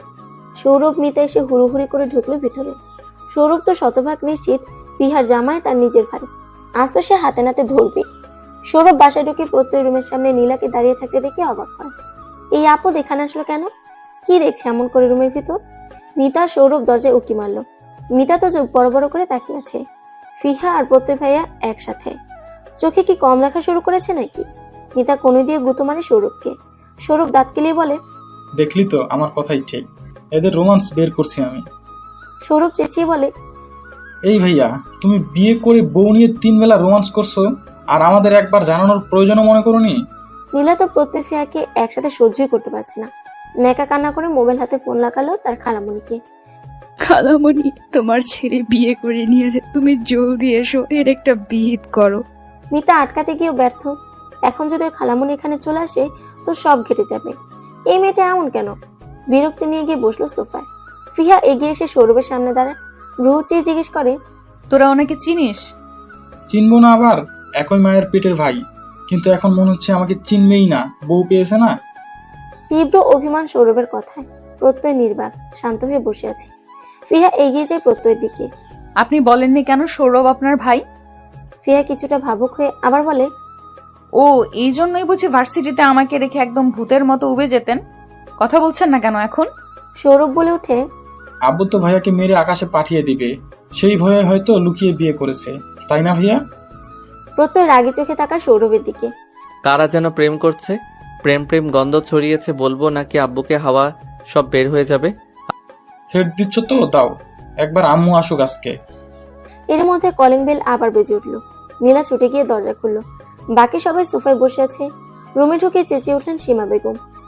প্রত্যয়ের এত বড় সাহস, বিয়ে করবে না করে একদম বিয়ে করে সংসার করছে, তাও আমাকে কিছু জানায়নি। আজ ওর একদিন কি আমার একদিন। ফিহাকে আগে থেকে চিনতেন সীমা বেগম, সৌরভের বন্ধু হিসেবে। তিনি ড্রয়িং রুমে উপস্থিত সবাইকে দেখলেন একবার, আবার বলেন, বউটা কোথায়? রুমে কি ঘাপটি মেরে বসে আছে নাকি? আজ দুটোকে ধরে দিব আমি। আমাদের বললে কি বিয়ে দিতাম না নাকি? এই মিতা, ফিহা বলতো ওর বউ কোথায়, যা ধরে নিয়ে আই। ফিহা তো হাত কসলাচ্ছে বসে বসে। মিতার দিকে তাকালো সে কাচুমাচু হয়ে। এর মধ্যে নীলা বলে উঠল, আন্টি, তুমি বউকে চোখে দেখতে পাচ্ছ না? এখানেই তো আছে। সীমা বেগম বললেন, এখানে তো সৌরভ আর ওর ফ্রেন্ড ছাড়া কেউ নেই। ফিহা নামক মেয়েটাই তো তোমার ছেলের বউ। কি? সৌরভ ওর মাকে টেনে নিয়ে সোফায় বসে পানি খেতে দেয়। সীমা বেগম কিছুটা শান্ত হয়। প্রথম থেকে সব বল আমায় কি হয়েছে। সৌরভ সব গড়গড় করে বলে দিলেও এই মুহূর্তে ভাইকে না বাঁচালে ও নিজের প্রেম করার সিক্রেট যে ফাঁস করে দিবে তা ভালো করেই জানে। ফিহা মাথা নিচু করে বলে, আন্টি বিশ্বাস করো, আমার কোনো দোষ নেই। আমি তো জানতামই না এই দরজাল মার্কা পোলাটা তোমার। আজ আসুক তোর বাপ, উনি যা বলবেন তাই হবে। বেশি বার বেড়েছে তোর প্রত্যয়। আব্বুকে ডাকার কি দরকার ছিল আম্মু? এখন গলার স্বর কমে গেছে কেন? অফিস থেকে আসছে তোর আব্বু। ফিহার প্রতি আমার কোনো রাগ নেই। ওর মতো একটা ভদ্র শান্তশিষ্ট মেয়েকে যে তোর মতন একটা রাম ছাগল কিভাবে বিয়ে করেছে তা তো বুঝতেই পারছি। না হয় সৎজ্ঞানে তোরে কে বিয়ে করতো। সীমা বেগমের কথাটা শুনে নীলা বলে ওঠে, কেন আন্টি, আমি আছি না, আমি বিয়ে করতাম তোমার ছেলে প্রত্যয়কে। এই চুপ করতো নীলা, তোদের এই বিয়ের চক্করে আমার বিপি হাই হয়ে যাচ্ছে। বাসায় প্রবেশ করেন প্রত্যয়ের বাবা তাজুল চৌধুরী। ছেলের কর্মকাণ্ড শুনে বিশ্বাসই করতে পারছেন না তিনি। তার এই ছেলে এরকম একটা কাজ করেছে, বিশ্বাস হচ্ছে না তার। সৌরভ হলেও তিনি বুঝতেন ওটা একটা দুষ্টু প্রকৃতির তাই করেছে। মাথায় হাত তার নিজেরও। কিছুক্ষণ পর আসলো ফিহার মা। সবাই মিলে বেশ কিছুক্ষণ আলোচনা করার পর সবকিছু মেনে নেওয়া হলো। তবে একটাই শর্ত সীমা বেগমের, ছেলের বউ নিয়ে তিনি বাসায় চলে যাবেন। প্রত্যয় না করতে গিয়েও পারেনি। মা বেঁকে বসলে তার কপালেই শুনে আছে। তাই সবকিছু ঝামেলা মিটিয়ে বিকেলে নিজেদের বাড়িতে গিয়ে উঠলো ওরা। এতটা দ্রুত সময় কিছু ঘটেছে যে ফিহা এখনো ঘোরের মধ্যেই আছে। দিনগুলো সুন্দরভাবেই কাটছিল ফিহা, যতদিন না সাদাব নামক কালো ছায়া আবার ফিরে আসে। প্রত্যয়ের বাড়িতে যাওয়ার পর 1 মাস কেটেছে হেসে খেলে। বেলায়েত খন্দকারও মেনে নিয়েছে সবকিছু, শুধু মেয়ের জামাইকে মানতে পারেনি এখনো। বিয়ের প্রস্তাব দিলে তিনি ফিরিয়ে দিতেন না, তিনি অতটাও কঠোর তো নন। সেদিনের মতো ভার্সিটি থেকে ফিরছিল ফিহা। আজ সৌরভ মিতা ডেটে গেছে, দুটোর মাঝে হাড্ডি হতে চায়নি। প্রত্যয় অফিসে, তাই আর তাকেও বলেনি, একাই যাচ্ছে আজ। কোথা থেকে যেন সাদাব এসে সামনে দাঁড়ালো। ফিহা কিছুটা অপ্রস্তুত হয়ে পড়লো, 2 কদম পিছিয়ে গেল সে। সাদাব ফিহার একদম কাছে এসে হেসে বলল, কেমন আছো ফিহা? অনেকদিন পর দেখছি তোমায়। এই তো ভালো আছি, আপনি কেমন আছেন? তা জানা বেশি জরুরি না। তা বিবাহিত জীবন কেমন চলছে তোমার? ভালো। আমি এখন বাসায় যাব, দেরি হয়ে যাচ্ছে। এত পালাই পালাই করো কেন? আমার সাথেও কিছু সময় থাকো। না, রাস্তা ছাড়ুন। আপনার সাথে আমার কথা সেই দিনই শেষ হয়ে গেছে, এখন আর বলার মতো কিছুই নেই। আমি আমার স্বামী প্রত্যয়ের সাথে অনেক ভালো আছি। সাদাব ফিহার কথা শুনে ফিহার হাত টেনে ধরলো। ফিহা আটকে উঠলো হঠাৎ এমন ঘটনায়। সে হাত ছাড়ানোর জন্য মোছামুছি শুরু করে দিল, কিন্তু সাদাব ফিহার ছাড়ছেই না। ছাড়ুন বলছি। না, ছাড়বো না। কি করবি তুই? তোর তোকে তো কবেই শেষ করে দিতাম। প্রত্যয়টা মাঝখানে এসে সব প্ল্যান ভেস্তে দিল। তোর বাপের জন্য আমার বাপের জেল হয়েছে, তোর বাপকে তো একটা না একটা শাস্তি দিতেই হবে। নিজের মেয়ের সম্মানের বিনিময়ে তাকে এর মূল্য দিতে হবে। ওই দিন তো খুব নিখুঁত পরিকল্পনা করে মিডিয়া ডেকে তোকে বেইজ্জত করেছিলাম, কিন্তু প্রত্যয় সব মিডিয়া কোম্পানির মুখ বন্ধ করে দিল। বিয়ে করে সারা জীবনের জন্য নরক দেখাতে চেয়েছিলাম তোকে, সেখানেও প্রত্যয় তোকে বাঁচিয়ে নিয়েছে। আজ তোকে কে বাঁচাবে? এখানে তো প্রত্যয় নেই, আরও আসার আগেই তুই হবি ধর্ষিতা। পুরো দুনিয়া জানবে তুই কে। কথাগুলো বলে কুৎসিত হাসলো সাদাব। ফিহা নিজের কানকে বিশ্বাস করতে পারলো না, এই ছেলেটা এতটা নিকৃষ্ট। সাদাব ফিহাকে টেনে নিয়ে গেল, আটকে রাখলো হাত পা বেঁধে। এদিকে বিকাল হয়ে গেছে, ফিহা এখনো বাড়ি ফেরেনি। সৌরভ নিজেও অবাক, ফিহা তো কখন বাড়ি চলে আসার কথা। সীমা বেগম হন্তদন্ত হয়ে কল লাগালেন প্রত্যয়ের ফোনে। সীমা বেগম প্রত্যেককে জানায় এখনো ফিহা বাড়ি ফেরেনি। এই কথা শুনে প্রত্যয় সব ছেড়ে বেরিয়ে পড়ে। তার বুঝতে বাকি নেই কার কাজ এটা। সে পুলিশ স্টেশনে যায় আগে, পুলিশকে ইনফর্ম করে। ফিহার মোবাইল থেকে লোকেশন জেনে ছুটে সেদিকে। এদিকে সাদাব এগিয়ে আসে ফিহার দিকে। ফিহা প্রাণপণে পিছিয়ে যাচ্ছে, বারবার হাত জোর করে বলছে যেন তার এরকম ক্ষতি না করে। সাদাব এসে ফিহাকে বিছানায় ফেলে দেয়, এক টান দিয়ে সরিয়ে ফেলে ফিহার বুকে রোনা। সাদাব ফিহার বুকে হাত দেওয়ার আগেই কেউ একজন এসে অনেক জোরে একটা লাথি দিয়ে ফেলে দেয় সাদাকে। সাদাব ফিহার থেকে অনেক দূরে গিয়ে ছিটকে পড়ে। এলো পাতারি মারতে থাকে সাদাবকে প্রত্যয়।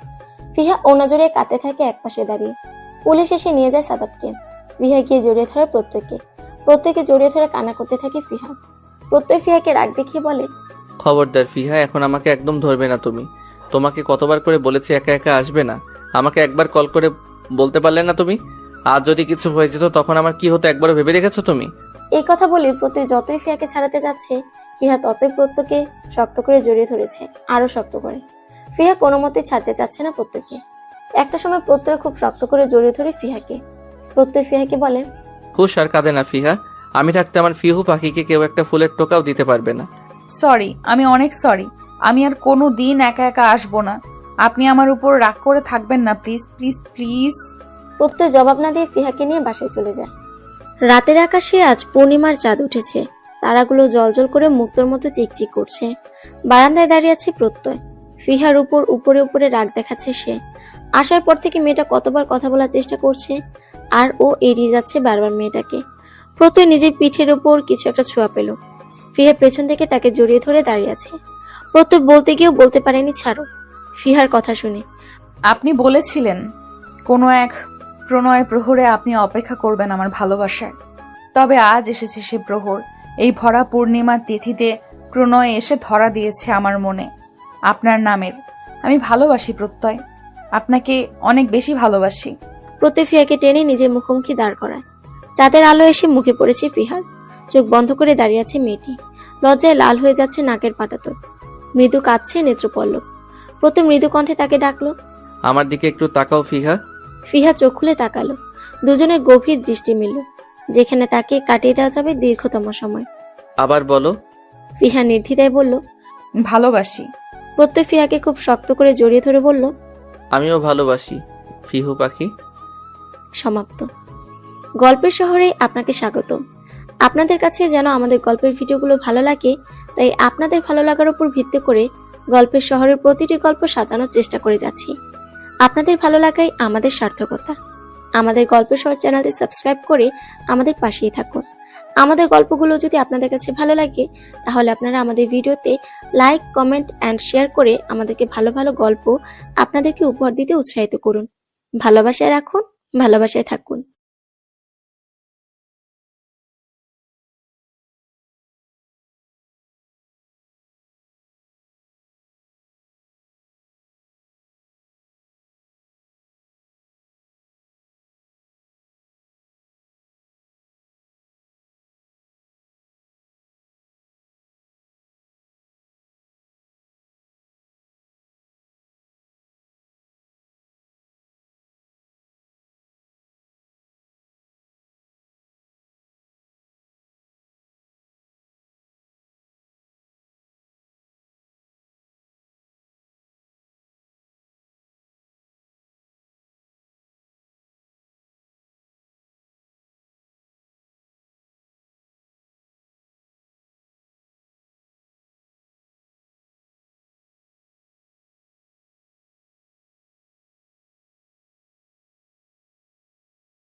বিশিষ্ট শিল্পপতি বেলায়েত খন্দকারের মেয়ে বিয়ের আগের দিন রাতে বাড়ি থেকে পালিয়েছে।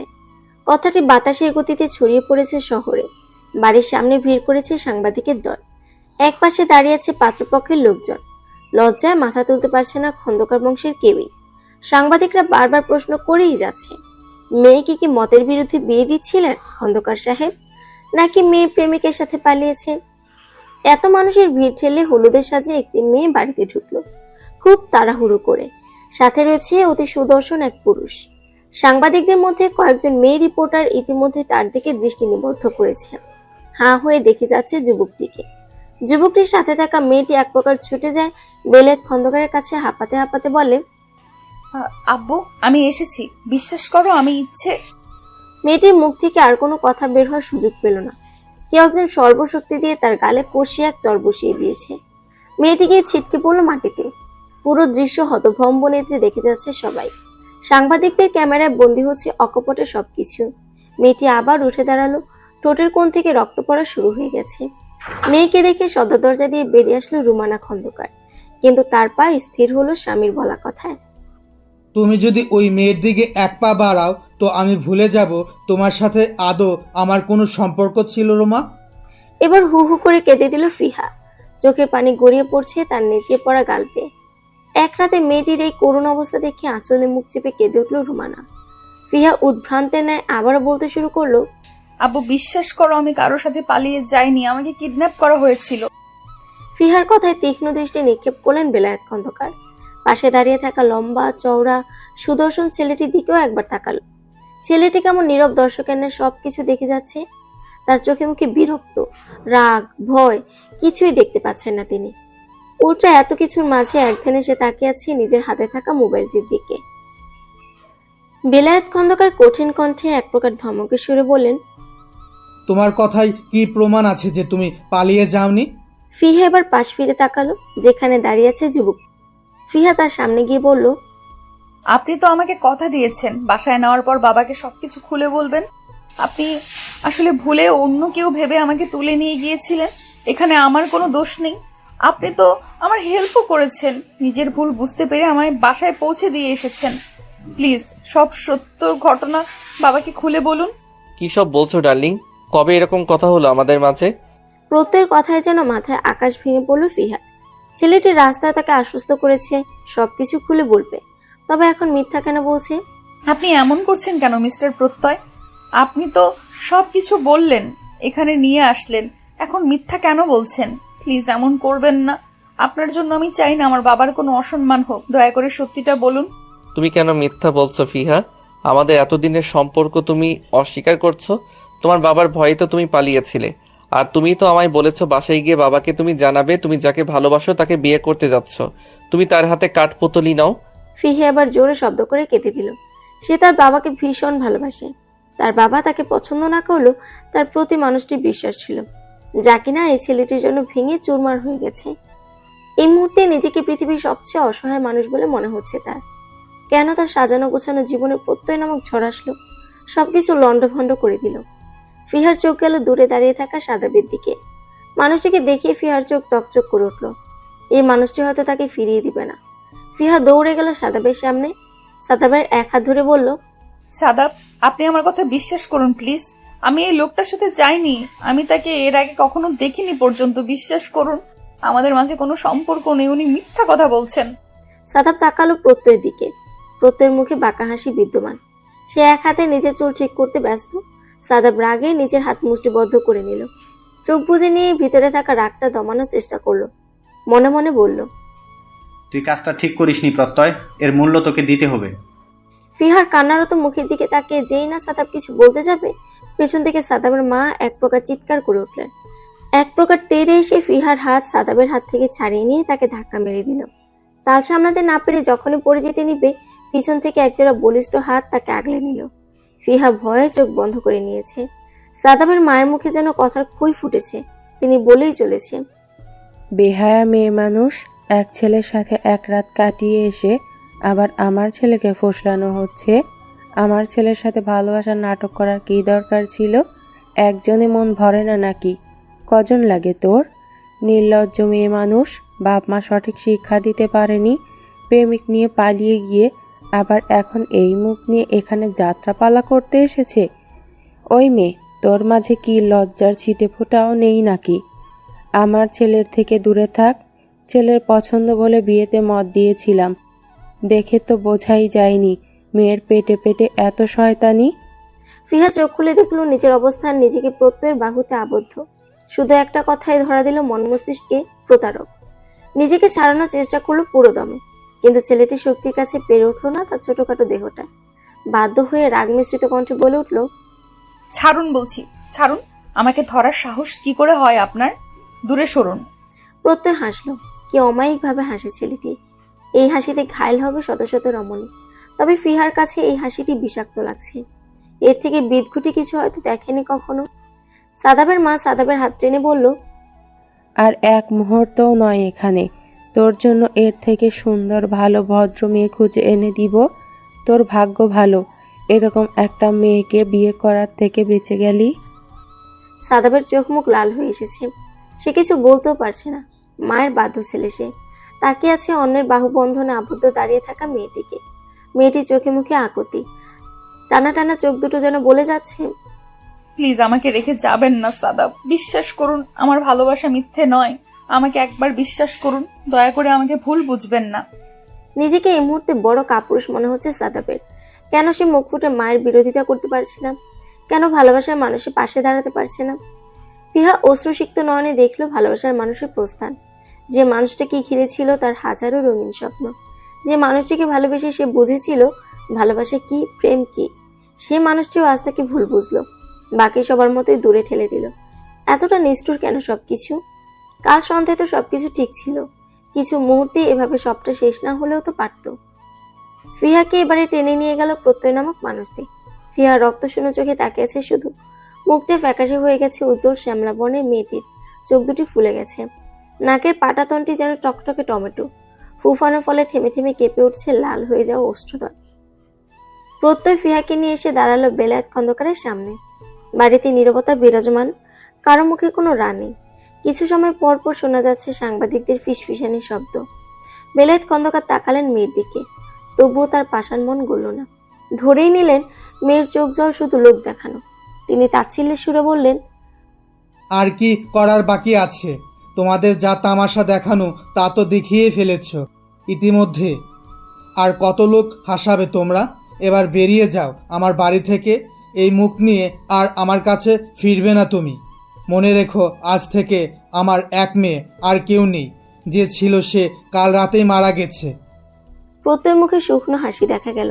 সে এক হাতে শক্ত করে চেপে ধরেছে ফিহার হাত, অন্য হাত প্যান্টের পকেটে গুজিয়ে দিয়ে বলল, আহ শ্বশুর মশাই, এই মুখ দেখার কি দরকার? দরকার পড়লে প্লাস্টিক সার্জারি করে আপনার মেয়েকে আবার নতুন মুখ সমেত নিয়ে আসবো।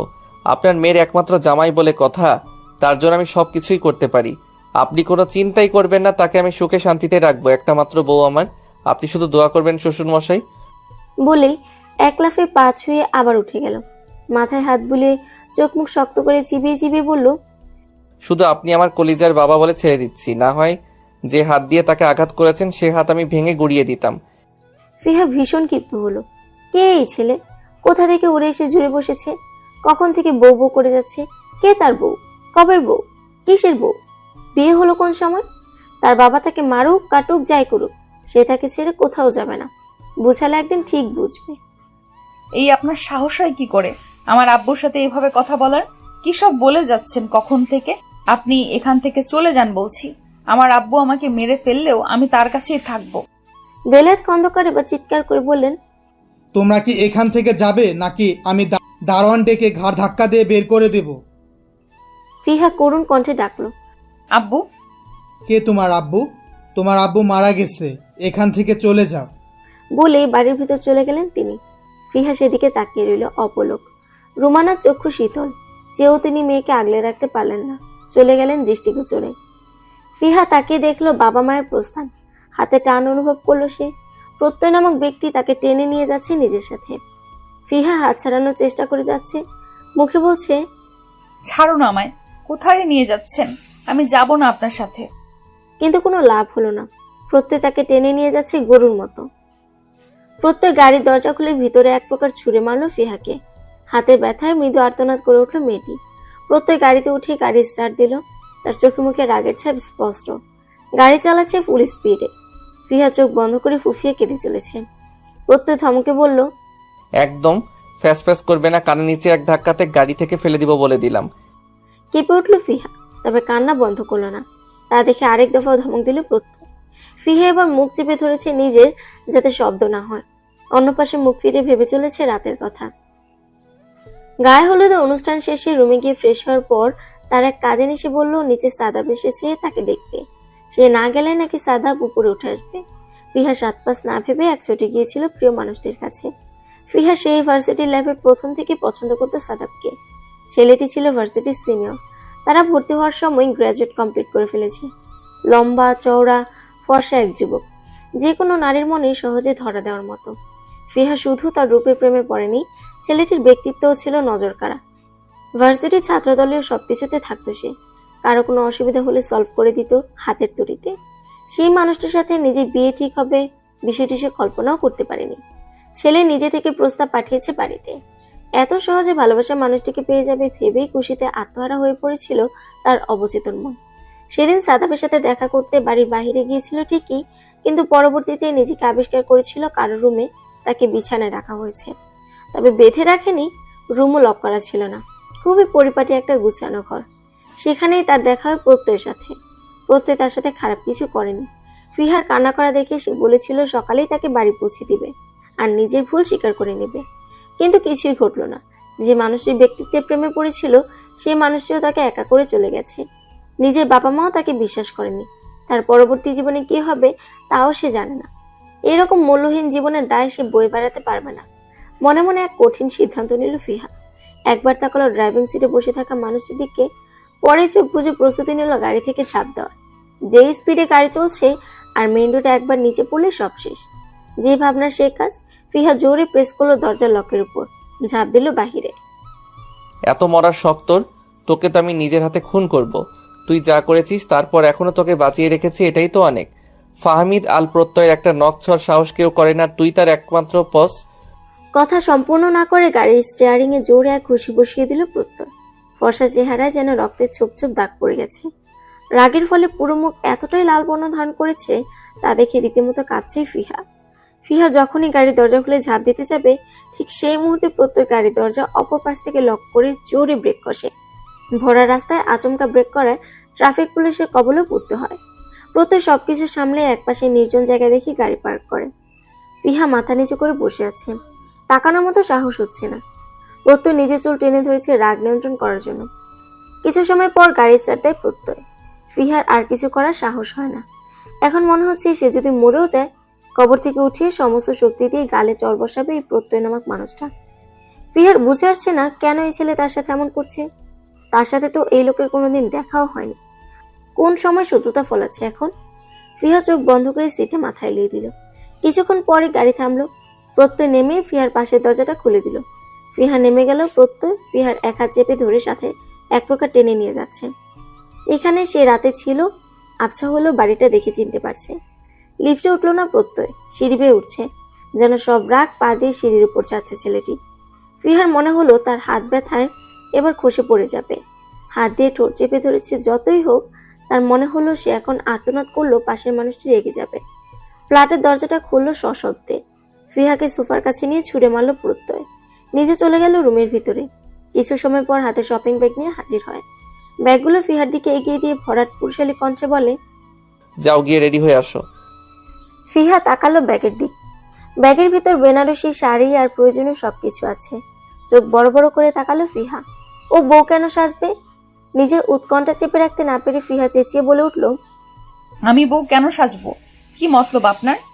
প্রত্যেক শান্ত দৃষ্টি নিক্ষেপ করলো ওর উপর। এতে যেন মেয়েটি ভয়ে কুঁকড়ে গেল। তবুও নিজেকে স্বাভাবিক রাখার চেষ্টা চালিয়ে যাচ্ছে। তুমি কি আমার সাথে লিভ ইনে থাকতে চাচ্ছ ফিহা? আমার কিন্তু কোনো সমস্যা নেই। প্রত্যেক কথাটি বলে বাঁকা হাসলো। ফিহা অসহায় দৃষ্টিতে তাকিয়ে আছে। ছেলেটির কি মাথায় কোনো সমস্যা আছে নাকি? অসভ্যের মতো কি সব বলে যাচ্ছে। আমি আপনার মতো লোকের সাথে কোনোভাবেই থাকতে চাই না। আমাকে যেতে দিন, বাসায় যাব আমি। ফেরত পাঠানোর জন্য নিয়ে আসিনি তোমায়। বেশি কথা না বলে রেডি হয়ে এসো। আমাকে রাগিয়ে দিবে না, এর পরিণাম ভালো হবে না বলে দিচ্ছি। যদি সোজা কথায় রাজি না হও তো এমন কিছু করবো যাতে তুমি বিয়ে করতে বাধ্য হও। আমি মরে গেলেও আপনাকে বিয়ে করব না।